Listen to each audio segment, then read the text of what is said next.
ये ट्रैक देखने के बाद आप किसी भी एलिमेंट का केवल नाम देखकर बता सकते हो कि वो धातु है या फिर अधातु है। तो आपको कैसे देखना है? आपको देखना है किसी भी एलिमेंट का नाम देखना है और उसके लास्ट में आपको देखना है कि यूएम आ रहा है या फिर आई यूएम। अगर ये दो शब्द आप देख रहे हो किसी भी एलिमेंट के लास्ट में आ रहे हैं तो समझ जाना 80% उम्मीद है कि वो हमारे पास क्या है, मेटल है। जैसे हम देखते हैं लिथियम, आई यूएम आ रहा है। Sodium, magnesium, aluminium, potassium, calcium, chromium, platinum, तो यहाँ पे हम देख रहे हैं आई यू एम आ रहा है।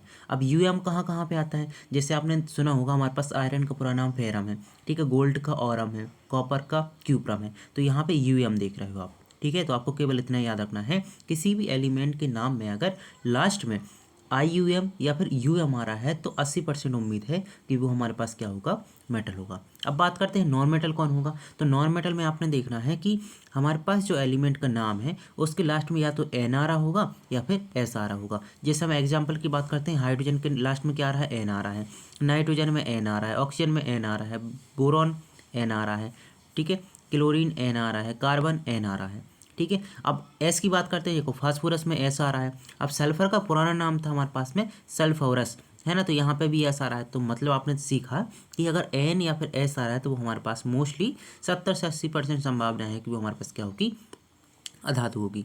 ठीक है, अब जैसे हमारे पास कुछ एक्सेप्शन भी है जो नाम तो देखते हैं लेकिन होते नहीं है, है ना। जैसे हम हीलियम की बात करते हैं, आई यू एम आ रहा है, ये धातु होनी चाहिए लेकिन ये क्या है, सी हमारे पास नोबल गैस है, ओके, अधातु में आती है। जैसे हम देखते हैं जिंक है हमारे पास, टेन है, लेड है, ये धातु हैं लेकिन इनमें आई यू एम लगा नहीं है, मतलब आते किस में है, नॉन मेटल में आते हैं। ठीक है, नॉन मेटल में आके किस में आते हैं, मेटल में आते हैं। ठीक है, तो आपको कुछ तो याद करना पड़ेगा, बाकी कुछ आप इस ट्रिक से याद कर सकते हो। ठीक है, शॉर्ट समरी हमने यहाँ पे आपको लिख दिए, तो आपको केवल यहाँ पे ये समरी देखनी है और आगे आपको कुछ भी नहीं करना है।